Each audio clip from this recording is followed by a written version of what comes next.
Hi ಎಲ್ರಿಗೂ ನಮಸ್ಕಾರ. Welcome back to all Sanchita Raj YouTube channel. ಎಲ್ರಿಗೂ ಯುಗಾದಿ ಹಬ್ಬದ ಹಾರ್ದಿಕ ಶುಭಾಶಯಗಳು. ಇದು ಈ ಯುಗಾದಿ ಹಬ್ಬ ಏನೈತಲ್ಲ, ಇದು ನಮ್ಮ ಸಂಸ್ಕೃತದ ಪ್ರಕಾರ ನಮಗೆ ಹೊಸ ವರ್ಷ. ಹಬ್ಬದ ದೇವ್ರ ಪೂಜೆನ ನನ್ನ ಹಸ್ಬೆಂಡ್ ಮಾಡಿದ್ರು. ಯಾಕಪ್ಪ ಮೇಲ್ ಮಾಡಿದಾರಪ್ಪ ಅಂದ್ರೆ, ನಮ್ಮ ಶಿರೀಷ ದೇವ್ರ ಮನೆಗೆ ಹೋಗಿ ಬರೀ ದೀಪ ಎಲ್ಲ ಎಳೆದು ಬಿಡ್ತಾಳು. ಸೊ ಹಾಗಾಗಿ ಮೇಲ್ ಮಾಡಿದರು. ಹಾಗೆ ಹಬ್ಬದ ವಿಶೇಷ ಅಡುಗೆಯಾದಂತಹ ಬೇವು ಹಾಗೂ ಶಾವಿಗೆನ ಎಡೆ ತಗೊಂಡು ದೇವಸ್ಥಾನಕ್ಕೆ ಎಲ್ಲರೂ ಹೋಗಿದ್ವಿ.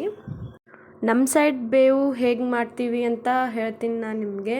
ವಿಡಿಯೋನ ಸ್ಕಿಪ್ ಮಾಡ್ದೇ ಪೂರ್ತಿಯಾಗಿ ನೋಡಿ.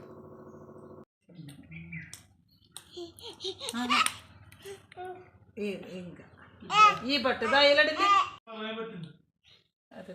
ಅದನ್ನ ಬಟ್ ಹಿಂಗೆ ಮಾಡಂತೆ ಅವತ್ತೇ ಹೇಳಿ ನೋಡಿ. ಈ ಕಡೆ ತಿರ್ಗಿ ಹತ್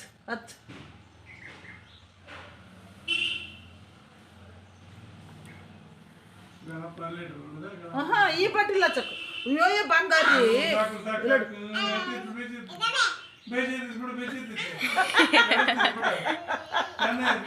ಚಂದ ಆಗತ್ ಬಿಡ. ಇಲ್ಲ ಹಚ್ಚಿರದ ಆಕೆ ಒಳ್ಳ ಆಕೆ ಎಷ್ಟು ಬಾಯ್ ಮಾಡ್ತಾಳ. ಹಿಂಗೆ ರೀ ನಾವು ಬಂದಿರ್ತೀವ, ಇದನ್ನ ಹಿಡ್ಕೊಂತಾಳ, ಹಿಡ್ಕೊಂಡು ಇಲ್ಲಿ ಎಲ್ಲ ಆಡ್ತಾವ.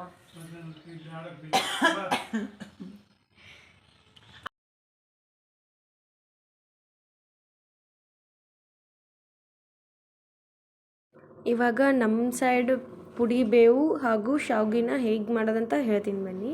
ಮೊದಲಿಗೆ ಹುರ್ಕಡ್ಲಿ ಇರುತ್ತಲ್ಲ, ಅದನ್ನು ಮಿಕ್ಸಿಗೆ ಹಾಕಿ ಇಟ್ಕೊಂಡಿದ್ದೀವಿ. ಆ ಹುರ್ಕಡ್ಲಿಗೆ ಬೆಲ್ಲನ ಜಜ್ಜಿ ಪುಡಿ ಮಾಡಿ ಮಿಕ್ಸ್ ಮಾಡ್ಕೋಬೇಕು. ಹುರ್ಕಡ್ಲಿ ಪುಡಿ ಹಾಗೂ ಬೆಲ್ಲನ ಈ ರೀತಿ ಮಿಕ್ಸ್ ಮಾಡ್ಕೋಬೇಕು. ಬೆಲ್ಲ ಫುಲ್ಲೆಲ್ಲ ಪುಡಿ ಪುಡಿ ಆಗಬೇಕು. ಹೀಗೆ ಅದಕ್ಕೆ ಸ್ವಲ್ಪ ಬೇವಿನ ಹೂವು ಇರುತ್ತಲ್ಲ, ಬೇವಿನ ಹೂವನ್ನು ಮಿಕ್ಸ್ ಮಾಡಬೇಕು. ಅದೇ ರೀತಿ ಏಲಕ್ಕಿನ ಕುಟ್ಟಿ ಪುಡಿ ಮಾಡಿ ಹಾಕೋಬೇಕು. ಹಾಗೂ ಡ್ರೈ ಫ್ರೂಟ್ಸ್ ಇರ್ತಾವಲ್ಲ, ಎಲ್ಲ ಥರ ಮಿಕ್ಸು ಡ್ರೈ ಫ್ರೂಟ್ಸನ್ನು ಕೂಡ ಅದರಲ್ಲಿ ಹಾಕಿಕೊಳ್ಬೇಕು.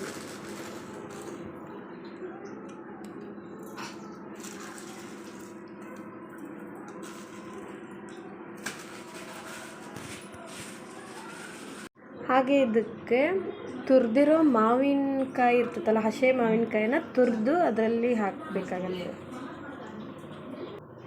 ಇವಾಗ ಇದಕ್ಕೆ ಬೇವಿನ ಹೂವನ್ನು ಹಾಕ್ಕೊಳ್ಳೋಣ. ಬೇವಿನ ಹೂವು ಇವಾಗ ಪುಡಿ ರೆಡಿ ಆಯಿತು. ಹಾಗೆ ಅದ್ರ ಜೊತೆಗೆ ಶಾವಿಗೆನ ಬಿಸಿ ನೀರಿನಲ್ಲಿ ಕುದಿಸ್ಕೋಬೇಕು. ಸಪ್ಪಂದು ಅಂದರೆ ಏನೂ ಹಾಕೋಂಗಿಲ್ಲ, ಅದಕ್ಕೆ ಸಪ್ಪಂದು ಶಾವಿಗೆನ ನೀರಿನಲ್ಲಿ ಕುದಿಸ್ಕೋಬೇಕು.